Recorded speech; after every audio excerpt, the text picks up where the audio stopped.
ኢየሱስ የሆነ ሁለት እግር አለው እንደዚህ የለውም? አለው እግዚአብሔር አብ እግር አለው የለውም? አለው። ስንት እግር አለው? ምን ያደርግልሃል? ስንት እግር አለው ምናምን የሚያደርግልኝ የሚል ስለሚያደርግልኝ እንኳ አይደለም። እሱን ተወውና ስንት እግር ነው ያለው? እግር አለው ካልክ አለው። ስንት ነው ያለው? ስንት አለው? ሁለት እግር አለው አለው። ሁለት እግር ነው ያለው? አዎ መንፈስ ቅዱስ ስንት እግር ነው ያለው? አለው። ስንት? ሁለት። እሺ ይሄንን ነው ሁለት እግር አለው? ያልፈለኩት እኮ እኔ። አዎ አለው። እሺ ማስረጃ? ኧረ እንዴ አለ እኮ ማስረጃ። አሁን ማስረጃ ለማምጣት እኮ መንፈስ ቅዱስ አይንገረኝ፣ እኔ ያወጣዋለሁ። መንፈስ ቅዱስ ሁለት እግር እንዳለው ማስረጃ። መንፈስ ቅዱስ አካል አላቸው ብለን እናምናለን። አካል እኮ ብለሃል እኮ ሁለት እግር አለው ካልክ መንፈስ ቅዱስ ሁለት እግር እንዳለው ብለህ ማቁጠር ያልፈለኩት እኮ ለዛ ነው። ማቁጠር አይቻልም። ቆጠርከው እኮ ችግር የለውም። ስለሚቻልማ ቆጠርከው። እንተውና መቁጠሩን እንተው ጆ፣ መቁጠሩን እንተውና ሁለት እግር አለው የሚለው የቱ ጋር ነው ያለው? የመንፈስ ቅዱስ ሁለት እግር አለው የሚለውን እኔ ያው ሙሉ አላቸው ነው እንጂ ብለን የምንወስደው አንተ ነህ እኮ አሁን ሁለት አላቸው ሶስት አላቸው እያልክ ያለው እኮ። ሁለት እግር አለው አልከው እኮ። መንፈስ ቅዱስ ሁለት እግር አለው በግድ የምታሳስተው ሰው ነው። እሺ እግር አለው የሚለው የቱ ጋር ነው ያለው? እግር ብቻ ሳይሆን ሙሉ አላቸው። ሙሉ ምንድን ነው? ሁሉም አካል አላቸው። በቃ እንደ አዳም አካል አላቸው ብለን ነው ምን አላቸው። ጾታ አለው መንፈስ ቅዱስ? ጾታ አለው ብለን አናምንም። ሙሉ እንዴ እንደ አዳም አልከው እኮ። አዎ ግን በቃ ስለ ጾታ አይመረመርም። ጾታ አይመረመርም? ባቢ ኧረ እኔ እኮ እያወራን እኮ ነው። ምንድን ነው ለምን ከበደ? አንተ አሁን የምትከተለውን በዚህ ልክ ከከበደማ ምንም ትርጉም የለውም። ጣለው። ለመሸከም በዚህ ልክ ከከበደ እኮ ማቃጠል ነው ያለብህ። እኔ ልንገርህ ጆ፣ በእውነት አንተ ዘመናዊ ሰው ነህ፣ ወጣት ነህ፣ የት እንደምትኖር አላውቅም። የሰለጠነ ሀገር የምትኖር ከሆነ በቃ መደንቆር የለብህም ወንድሜ። ጣለው፣ ምንም ትርጉም የለውም። አምላክ ሶስት ነው፣ ስድስት እግር አላቸው፣ ሁለት እግር አላቸው፣ ጾታ አላቸው፣ ጾታ የላቸው፣ ምናምን የለውም ወንድሜ።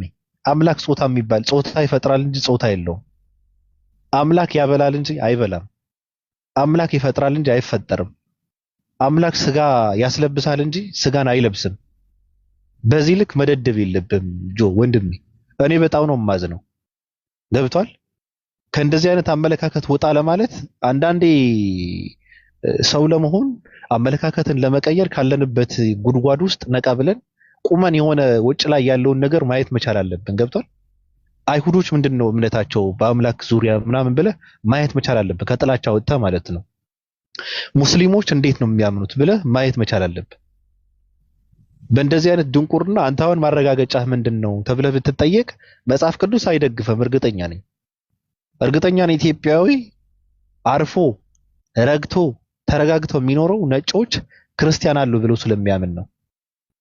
ገብቷል? ልብ የሚረጋው ነጮች ክርስቲያን ስላሉ እኛ ከነሱ አንበልጥም ብሎ ስለሚያስብ ነው። ይሄ የበታችነት ስሜት ስላለው ማለት ነው። ነጭ ከኔ ይበልጣል በአመለካከትም በመፈጠርም ከኔ ስለሚበልጥ ከኔም የሚበልጥ ትውልድ እንኳን እየተከተለው እኔ ምን ቤት ነኝ አይነት አመለካከት ነው ያለው። ስለዚህ ጆ ምንድነው ማድረግ ያለብህ? ነቃ ደንገጥ ብለህ እንደዚህ አይነት አመለካከት መጣል መቻል ነው ያለብህ። ምንም ትርጉም የለውም ወንድሜ። እንዴት ነው አምላክ ምግብ ይበላል ብለህ የምታስበው? እንዴት ነው አምላክ 33 ዓመት ሙሉ ምድር ላይ መከራውን የሚበላው ስታስበው? እንዴ ትንሽ እኮ ነቃ እኮ ማለት አለባችሁ እኮ። ትንሽ ከምድር ማለፍ መቻል አለባችሁ። ስለ ሌላ ፕላኔቶች እኮ ማጥናት መቻል አለባችሁ። ምንድነው በዚህ ልክ መውረድ? ምን ይሰራል? አንተ አሁን ይበላል፣ ይጠጣል፣ እግር አለው፣ ጾታ አለው። አይገባውም። ያስሆናል እንጂ አይሆንም። ፈጣሪ በቃ ማንነቱ አይቀየርም። የማይቀየር የማይለዋወጥ ሊለወጥ የማይችል ማንነት ነው ያለው ፈጣሪ። ስጋ ይለብሳል፣ አጋዥ አይፈልግም፣ ረዳት አይፈልግም። በቃ እንደዚህ ብለህ ነው ማመን ያለብህ። ኃያል ነው፣ ረዳት አይፈልግም፣ አጋዥ አይፈልግም፣ የሌሎች ሰዎች ፍቃድም አያስፈልገውም። የፈለገውን ነገር በፈለገው ሰዓት የሚያደርግ አምላክ ነው ብለህ ነው ማመን ያለብህ። ይሄ ገዢ ሐሳብ ነው ብለህ እንደምትቀበሉ ተስፋ አደርጋለሁ። ጆ እንዴት አየኸው?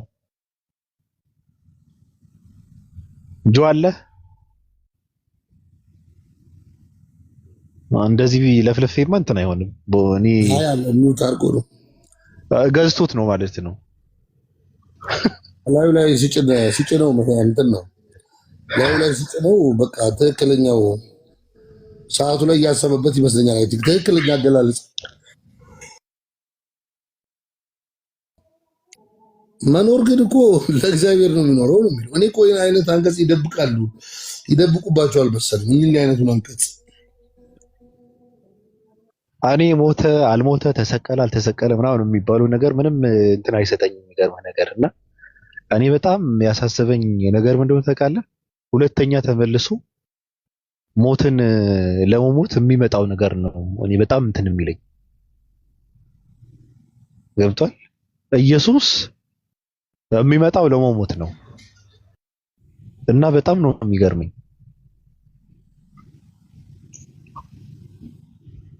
ቀጥል ዳጊ። ለመሞት መምጣቱማ መች ቀራል ብለህ አላደረሙ። እንደኛ ውዱ እያደረገ ሲሰግድ አታስበውም? እንዴት መምጣቱ ሳይሆን ከሆነ መመለክ ከተገባው ከወልድ የወጣውን ሰገራ ይመለካል አይመለክም? ለምንድን ነው የሚመለከው? እንዲህ ከወልድ ስለወጣ ነው። የወልድ አንድ አካል ስለሆነ ነው። እሺ እንደዛ ከሆነ እኮ ከሰገራው የወጣው ትል ደግሞ ሊመለክ ነው ማለት ነው። ከትሉ ደግሞ የሚወጣ ሌላ ነገር ሊመለክ ነው እኮ እየጠየቅኩ ነው። እኔ በዚህ አላምንም። ባላምንበት ምክንያት ደግሞ ስማ መሰለህ ባለፈው በቃል ላስረዳ ሞክሬ ነበረ። በቃል አይደለ ወልድ ሲጀመር ቃል ምንድን ነው ከተባለ በትክክል የሚረዳና የሚያስረዳ ሰው ያለ አይመስለኝም። እኔ ራሱ አይገባኝም። ግን ቃል እግዚአብሔር ነው ይላል ዮሐንስ ወንጌል ሲጀምር መጀመሪያ ቃል ነበር፣ ቃልም እግዚአብሔር ነበር ይላል። በመጀመሪያ ቃል ምን ማለት ነው? ይሄና ቃል ምን ማለት ነው? ቃል ማለት ፊደሎች አንድ ላይ ሆነው በድምፅ የሚፈጠረውን ጥምረት ማለት ነው አይደለ? ስለዚህ ከአንተ የሚወጣውን ዜማ ከአንተ የሚወጡ ቃላቶች ቃል ይባላል አይደለ? ስለዚህ ቃል ነበረ ሲባል የማን ቃል ነበረ? እሺ ቃል እግዚአብሔር ከነበረ የማን ቃል ነበረ? ቃል ማለት የሆነ አካል የሆነ ነገር ማለት ነው። የማን ነው? ከዛ ጋር የምንረዳው በመጀመሪያ ቃል ነበር፣ ቃልም እግዚአብሔር ነበር። አዳምጠኝ፣ ይሄን አዳምጥ። በመጀመሪያ ቃል ነበረ ካልክ ይሄ ቃል ያለምንም ነገር አይወጣም። የሆነ ነገር ነው የሚወጣው አይደለ? እሺ ይቀጥላል እኮ። ወዴት ነው የሚቀጥለው? ወዴት ይቀጥላል? እሺ አንዴ ነው እየተግባባል ቃል በቃል እየተግባባል። ስማኝ። እሺ በመጀመሪያ ቃል ነበር አለ። የማን ቃል እኮ ልነግርህ እኮ ነው። እሺ በመጀመሪያ ቃል ነበር፣ ቃልም እግዚአብሔር ነበር ካለ የእግዚአብሔር ቃል ነው የነበረው መጀመሪያ ማለት ነው። ራሱ እግዚአብሔር አይሆንማ። እንደዛ የሚባል ነገር የለም። ቃል እኮ አይደለም የሚለውን አይደለም የምልህ። አንተ እንዴት ነው የምትረዳው? አይደለም ከአንተ እሺ፣ ከአንተ የሚወጣውን ቃል አንተ ነህ። አሁን ከአንተ የሚወጣውን ቃል አንተ ነህ። ቆይ አንድ ነገር ልንገርህ። ኖ መልስልኝ። ይሄና ከአንተ የሚወጣውን ቃል አሁን አንተ ነህ ወይስ የአንተ ቃል ነው? የእኔ ቃል ነው። በቃ ለምን እግዚአብሔር ትለዋለህ? ቃል ነበረ፣ ቃልም እግዚአብሔር ነበረ። ሊሆን አይችልም። ቃል ማለት ከሆነ አካል የሚወጣ ነገር ማለት ነው አይደለ? አሁን የምታወራው ቃል አሁን የምታወራው ቃል ከአንተ የሚወጣ ቃል ነው እንጂ አንተ አይደለህም። ከአንተ ነው የሚወጣው እኮ ከአንተ ነው የሚወጣው። እዚህ ጋር ደግሞ አሁን ለምሳሌ ላስረዳ። የሰጠኸኝን ቃል ሰጥቻቸዋለሁ ይላል አይደለ ኢየሱስ ክርስቶስ። ከየት ነው የሚወጣው ይሄ ቃል? የሰጠኝ ካለ ከእግዚአብሔር ከአብ ማለት ነው። ኦኬ፣ ከእግዚአብሔር አብ የሚወጣ ቃል ነው። በክርስቶስና በአብና በወልድ በመካከላቸው ያለውን ቃልና ክርስቶስ ልዩነታቸው ምንድን ነው? ድገምልኝ እስኪ ጥያቄውን። በወልድና በአብና በወልድ መካከል ቃል አለ አይደለ? ይላል ቃል አለ። አዎ ክርስቶስ ደግሞ ቃል ከሆነ ለወልድ የተሰጠውን ቃልና ኢየሱስ ራሱ ቃል ከነበረ ልዩነታቸው ምንድን ነው? ይሄ ከባድ ጥያቄ ነው። ከባድ አይደለም። ለእኔ ከባድ ነው። እስኪ መልስልን አንተ። እኔ አልመልስም። እኔ እኮ እየጠየቁ እኮ ነው፣ ለማወቅ እኮ ነው የምጠይቀው። ኦኬ አንተ ማታቆም ይመልስ ሰው። ምክንያቱ ለምን መሰለ እዚህ ጋር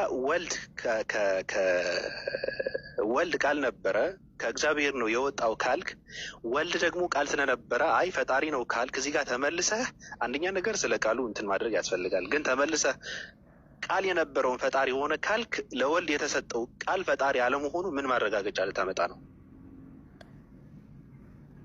ምንም ማምጣት አልችልም። አሁን ከዚህ በፊት ስንወያይ መጽሐፍ ቅዱስ ጠቅሰን፣ አሁን አንተ መጽሐፍ ቅዱስ ጋር የሆነ ነገር ስጠቅስልኝ እቀበላለሁ። አሁን የሚጋጭ ሀሳብ ስታመጣልኝ እቀበላለሁ። እርስ በርሱ የማይስማማ ነገር ስታመጣልኝ እቀበላለሁ እኮ። መቀበል ነው ያለብህ። አይምሮውን የማይቀበለው ነገር ከሆነ መቀበል ነው ያለብህ። ለምሳሌ ከእግዚአብሔር አፍ በሚወጣ ቃል ሁሉ እንጂ በእንጀራ ብቻ አይኖርም ተብለው ተጽፈዋልና ይላል አይደለም? እንጀራ ማን ነው? አሁን ባነበብከው መሰረት እንጀራ ትክክለኛው እንጀራ ሊትራሊ እንጀራ ነው።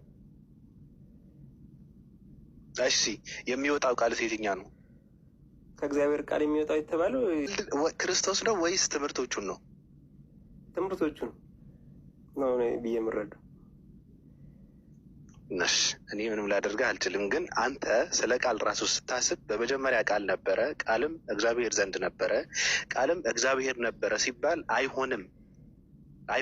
መጀመሪያ ሄና ነበረ፣ ሄናም ሄና ዘንድ ነበረ፣ ሄናም ሄና ነበረ የሚባል ነገር አይሰራም። ቃል የሚባለው ነገር ቃል ማለት ከየሆነ አካል የሚወጣ ነገር ማለት ነው አይደለ? አንተ አሁን ከአንተ የሚወጣው አንተ የምትገለጽበት ባህሪ እንጂ ቃል አንተ አይደለም። አንተ ልትሆን አትችልም። ያማ ነገሮችን ስናወርዳቸው ላይገጥሙ ይችላሉ። ከላይ ወደ ላይ ከፍ ያለ አካልን የገለጹ ነገሮች ወደ እኛ ስናመጣቸው ላይገልጹን ይችላሉ። ምን እግዚአብሔር ቃል ነበረ ካልክ አንተ ይሄና እግዚአብሔር የሚባለው ግዙፍ አካል ኃያል አካል መጀመሪያም መጨረሻም የሌለው አካል ቃል ነበረ ካልክ የማን ቃል ነበረ? እግዚአብሔር።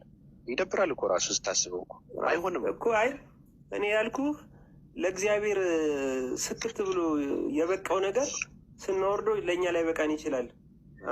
ይበቃናል እንጂ እንደውም ይንስብሃል። ትቀልዳለህ እንዴ? ለምንድን ነው የማይበቃ? ይንስብሃል አንተ።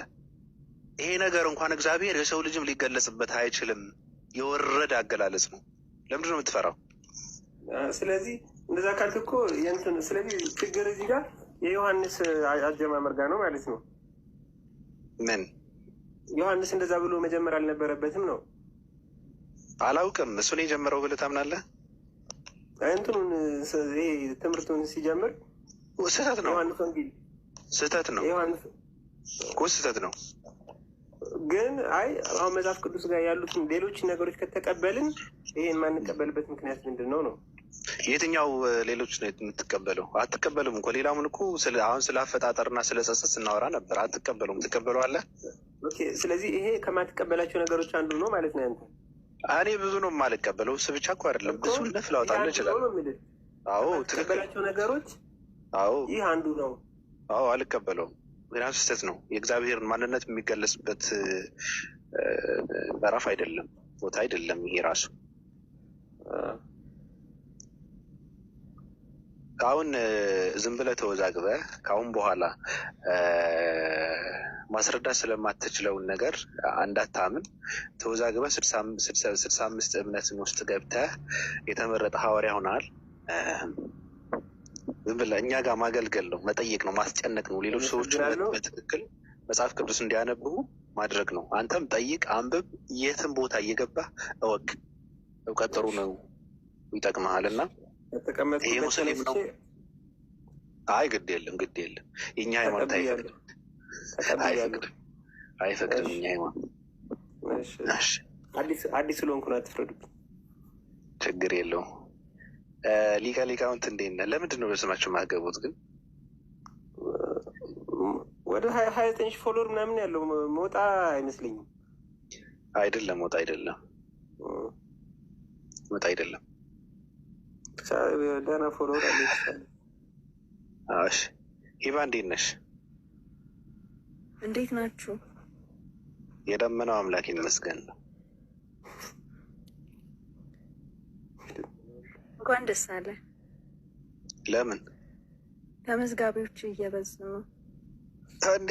አባ ማቲያስ ራሱ እኮ ይመዘገባሉ መሰለኝ። መግለጫ ወጡ ዛሬ ተናደው ምናምን። ወይኔ ጉዴ!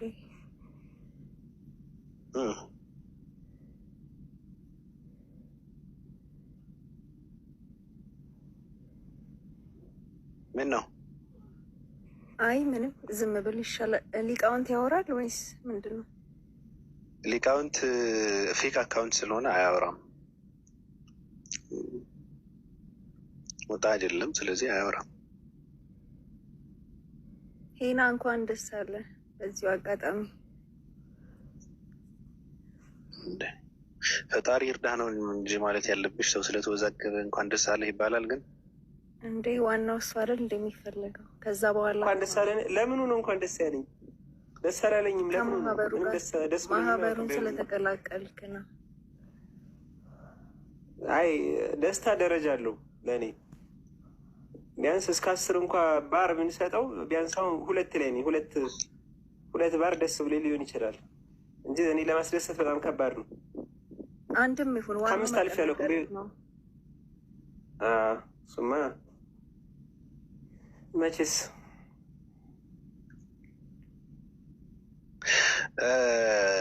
አንድ ጥያቄ ልጠይቅህ እና መወዛገብ ካልቀረ ክርስቶስ ስለ ራሱ መመስከር ይችላል አይችልም? መመስከር ስለ እኔ ስለ ራሴ በመሰከር ምስክሬ እውነት አይደለም ይላል። ግን ብዙ መስክሯል ስለ ራሱ። እኔ ካቢኔት የተላኩት እሱን አይደለም ቃሉ በቃሉ አሁን እኔ ስለ ራሴ በመሰከር ምስክሬ እውነት አይደለም ይላል። እሱማ ብዙ ጊዜ ስለ ራሳችን በጉራም በምንም ስለምናወራ ሌላ ሰው ስለኛ ቢናገር አይዋሽም። ሌላ ሰው ስለኛ ሲናገር ብዙ ጊዜ እኛ ስለ ራሳችን እንዋሻለን። ከዛ አንጻር መሰለኝ። እሺ ሌላ ጥቅስ ልስጥህ? ስጠኝሽ። እሺ ዮሐንስ ወንጌል 8:14 ላይ ምን ይላል መሰለህ? ኢየሱስም መለሰ አላቸው፣ እኔ ስለ ራሴ ምንም እንኳን ብመሰክር ከወዴት እንደመጣው ወዴትም እንድሄድ አውቃለሁና ምስክርነቴ ምንድን ነው አለ? እውነት ነው አለ። አለይናይ እናንተ ግን ከወዴት እንደመጣው ወዴትም እንዴት አታውቁም ይላል። ስለዚህ ምስክሬ እውነት እኔ ስለ ራሴ ስለ እኔ በመሰከር ምስክሬ እውነት አይደለም ሲል የነበረ ክርስቶስ የሚባለው ሰውዬ እዚህ ጋር መጥቶ ደግሞ ስለ ራሴ በመሰከር ምስክሬ እውነት ነው አለ። ለምንድን ነው? እሱማ ሁሌም እውነተኛ ነው። ምንም አለምን እውነት ነው የሚናገረው። እዚህ ጋር እየዋሸ ኢየሱስ መለሰላቸው አላቸውም፣ እኔ ስለ ራሴ ምንም እንኳን ብመሰክር ከወዴት እንደመጣው ወዴትም እንዲሄድ አውቃለሁና እኮ ስለ እኔ ስለ ራሴ በመሰክር ምስክሬ እውነት አይደለም አለ። እዚህ ጋር ደግሞ ስለ እኔ ስለ ራሴ በመሰክር ምስክሬ እውነት ነው አለ። አይጋጭም? እዚህ ጋር ያለበት ምክንያት ተረዳው። ቆይ እኔ ስለ ራሴ ምንም እንኳን ብመሰክር ከወዴት እንደመጣው ወዴትም እንዲሄድ አውቃለሁና ከየትም እንደመጣው ወዴትም እንደሚሄድ ስለማውቅ ይሄ ምስክርነቴን እውነት ያደርገዋል እያላቸው ነው። እናንተ ግን ስለ ራሱ አይደለም ስለ ራሱ የራሱ ማንነት የሚገለጽበት እኮ ነው። ከየት እንደመጣ ወዴት እንደሚሄድ አይደለም። 13 ነው። እስኪ ፈሪሳውያንም አንተ ለምን 13 አየዋለሁ? ቆይ ይሄን 13 ለምን አየዋለሁ? አንዴ 19 ለመረዳት 18ን 20 ለመረዳት 19ን ማየት ጥሩ ነው። አንዳንዴ መሰረቱ ነው። ፈሪሳውያን አንተ ስለ ራስህ ትመሰክራለህ፣ ምስክርነትህ እውነት አይደለም አሉት። ምስክርነት እውነት አይደለም ስላሉት እኮ ነው ለዛ የመልስ ምት እየሰጣቸው ነው። እውነት አይደለማ። ከነሱ አልፎ ራሱ ስለኔ ስለ ራሴ በመሰክር እውነት አይደለም አለ እኮ ይሄና ሱቶ። እነሱማ እንዴት ታዲያ ምን ይበሉት? እሺ ምን ይበሉት? ሌሎቹ ይመሰክሩልኛል ለማለትም ሊሆን ይችላል። ሌሎቹ ይመሰክሩልኛል እኮ አይደለም። እዚህ ጋር ስለ እኔ ስለ ራሴ በመሰክር ምስክሬ እውነት አይደለም አለ። እዚህ ጋር ደግሞ ስለ ራሱ ማንነት ተናግሮ ምስክሬ ምንድን ነው አለ? እውነት ነው አለ። ምንድን ነው? አይጋጭም። የት ጋር ነው እንደዛ የሚለው? ይሄን አየ ነው ያኛውን ነው። እስኪ እንደዛ የሚለው ምን ጋር ነው? የትኛው ስለ እኔ በመሰክር እውነት አይደለም የሚለው? ዮሐንስ 5:31 ላይ ራሱ ዮሐንስ 5 ከዚህ በፊት ማለት ነው።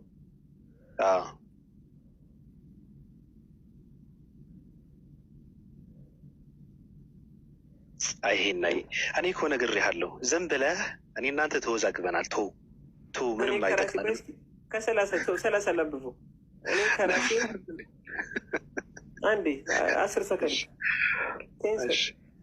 እኔ ከራሴ አንዳች ላደርግ አይቻለኝም። እንደሰማሁ እፈርዳለሁ። ፍርዴ ቅን ነው። የላከኝን ፈቃድ እንጂ ፈቃዴን አልሻምና እኔ ስለ ራሴ በመሰክር ምስክሬ እውነት አይደለም።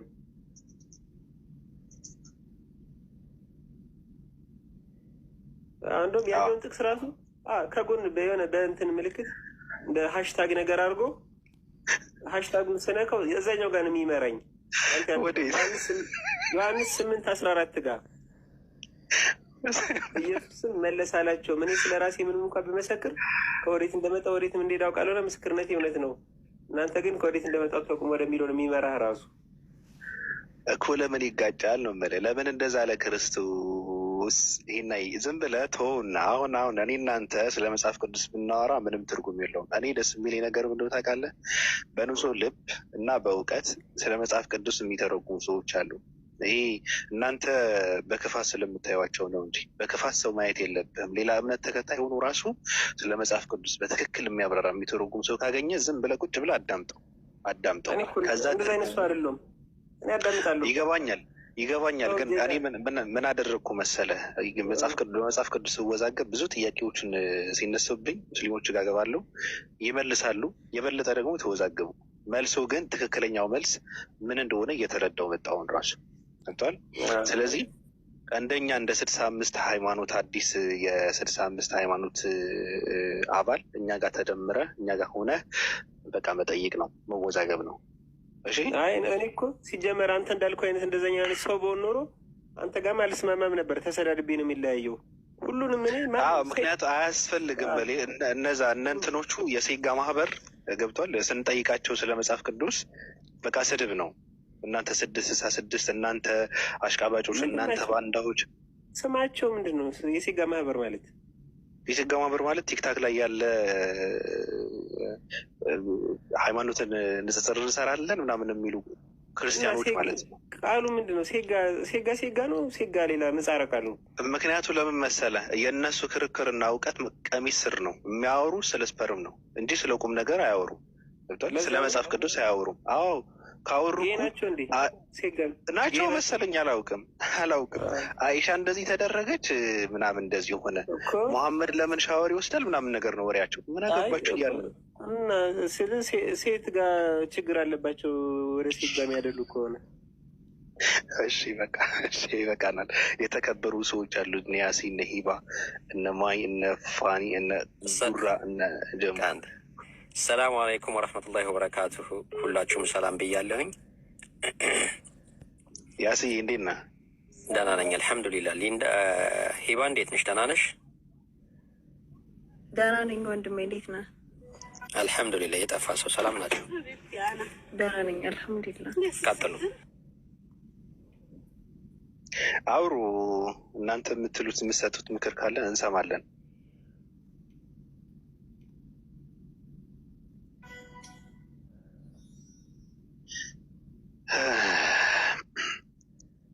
የእኛ ስራ የ65 ሃይማኖት ስራ ውጤት አለው። ፍሬ እያፈራ ነው። ሌላ ቀርቶ አባ ማቲያስ ወጥተው መግለጫ እንዲሰጡ አድርገናል። ከአሁን በኋላ ሃይማኖት አባቶች ያልተፈተሸ መጽሐፍ ምንድን ነው ያሉት? ቆይ ከቃላቸው እንስማ። አጭር ነው።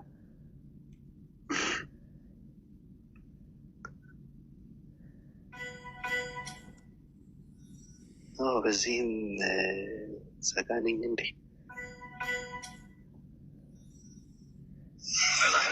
የመጽሐፍቶቻችን ጥራት ያስፈልጋቸዋል። ጥራት ያስፈልጋቸዋል። እንግዲህ በሊቃውንት ጉባኤ ያልተመረመረ መጽሐፍ ማለፍ የለበትም። በእውነቱ በቃ ማጨብጨብ ነው። ወንጋዩ በቃ አያጨብቁ ቶቻችን የመጽሐፍቶቻችን ጥራት ያስፈልጋቸዋል። ጥራት ያስፈልጋቸዋል። እንግዲህ በሊቃውንት ጉባኤ ያልተመረመረ መጽሐፍ ማለፍ የለበትም። በእውነቱ የእነማን ስራ እንደሆነ ታውቃለህ? ይሄ የሙስሊሞቹ ስራ ነው። ለበለቡት፣ ገነጣጠሉት፣ ሰቱት፣ ገጠሙት። ነው እንጂ ለመሰለ ሌላ እይታ ስላለኝ ነው እኔ። እሺ እይታ እንቀበላለን። ይሄ ሰውዬ ራሱ የመጽሐፍ እቅድ አለው እና ፕሩቭ አድርጎ ለመሸጥ ነው። ይሄ ማርኬቲንግ ስትራቴጂ ነው። የራሱ መጽሐፍ ብቻ ለመቸብቸብ ፈልጎ ነው። ሊቀ ጳጳስ ኢትዮጵያ እኮ ነው። አፕሩቨሩ እሱ ከሆነ እሱና የእሱ መሰል የጻፏቸው መጽሐፎች ሊያስቸበችብ ነው። ደባ አለበት።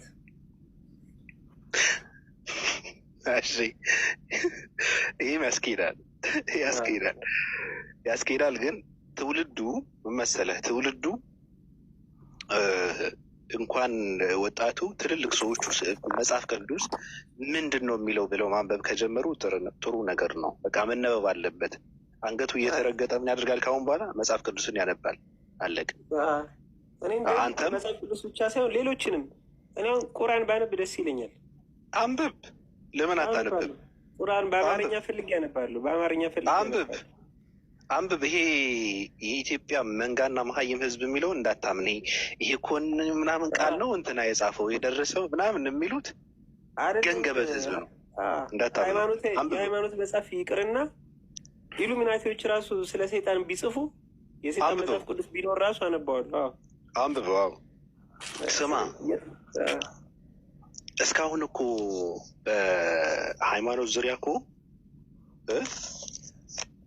በሃይማኖት ዙሪያ ማለት ነው ቁርአን የሚባለው መጽሐፍ እኮ እስካሁን እኮ ያልተደፈረ መጽሐፍ እኮ ነው። ታውቃለህ? ማለት አልተደፈረም። በምን መልኩ ያልተደፈረው? ኦኬ፣ በተረት ተረት መሐመድ የተረከው ታሪክ የሚባለውን ተረት እንጂ ገብቷል። ችግር አለበት ብሎ ችግሩ የሚናገር ሰው ግን እስካሁን አልተገኘም። ይህን ታምናለህ? እኔ እንጃ። ምናልባት ይሄ ሰውዬ ምንድን ነው ቫይራል የሆነው እፎይ ምናምን የሚባለው ሰውዬ እሱ መሀይም ነው። እሱ አያውቅም ራሱ። እሱ ባለፈው እኮ አዳምጠህ ከሆነ እኔ እንደውም ምን አደረግኩ መሰለህ? እነሱ ሲያወሩ ወዲያውን ጉግል ገባውና ሴርች አደረግኩ አለ ኤልያስ የሚባል ነቢይ አለ ወይ በእስልምና ብለው እንደሌለ ነበር የሚያውቀው መሰለኝ። ገብቷል። እኔ ወዲያውን ገብቼ ሳይ እንደውም ምን ይላል መሰለህ? ሰላም ለእርሱ ትሁን ምንድን ነው የተባረከ ነው የተቀደሰ ምናምን መልእክተኛ ነበረ ይላል። ገብቷል። በእስልምና ራሱ እና አያውቁም። ይሄ ብቻ እኮ አይደለም። ይሄ ብቻ ሳይሆን ብዙ ቫይራል የሆኑ ቪዲዮ በእንትን ዙሪያ የሰራው ነው።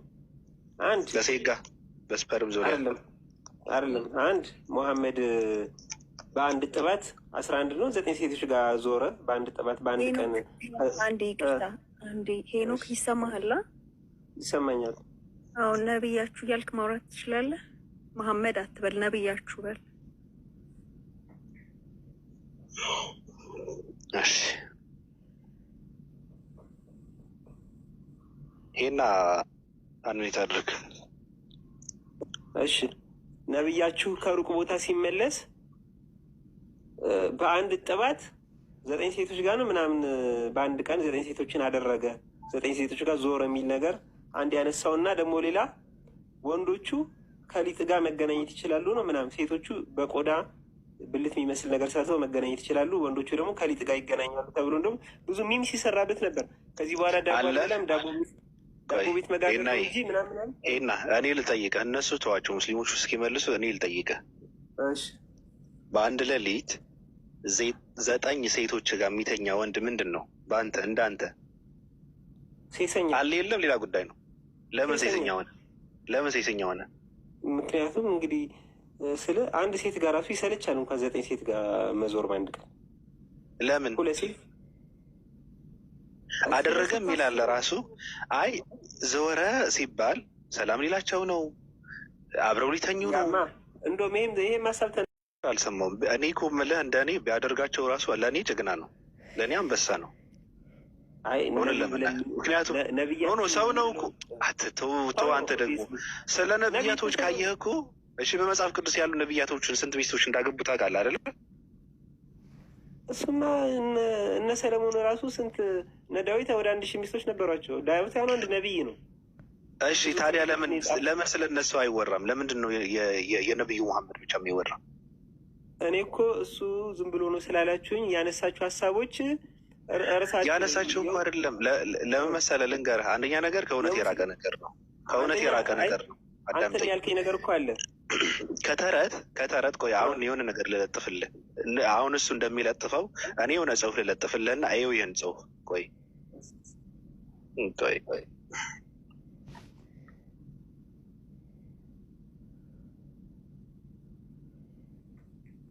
የትኛው ይከፋል? እስኪ ቆይ ላምበው። በመንገድም ብትሄድ የምታውቃት አንዲት ሴት ስትሄድ በመንገድም ስትሄድ የምታውቃት አንዲት ሴት አገኘችና ሰላም አለቻት። ከጥንት ጀምሮ ስለምታውቃትም ሁለቱም አፍ ለአፍ ገጥመው ተሳሳሙ። ያን ጊዜ በመንገድ ቁጥር 12 ያን ጊዜ በመንገድ ያገኘቻት ሴትዮ የጸነሰች ስለነበረች በሚሳሳሙበት ጊዜ የጸነሰችው ሴት ምራቅ ባልጸነሰችው ሴት አፍ ገባና ከወንድ ሳትገናኝ በዚሁ ምን በአፏ ስፐርም ይዛ ነበር እንዴ?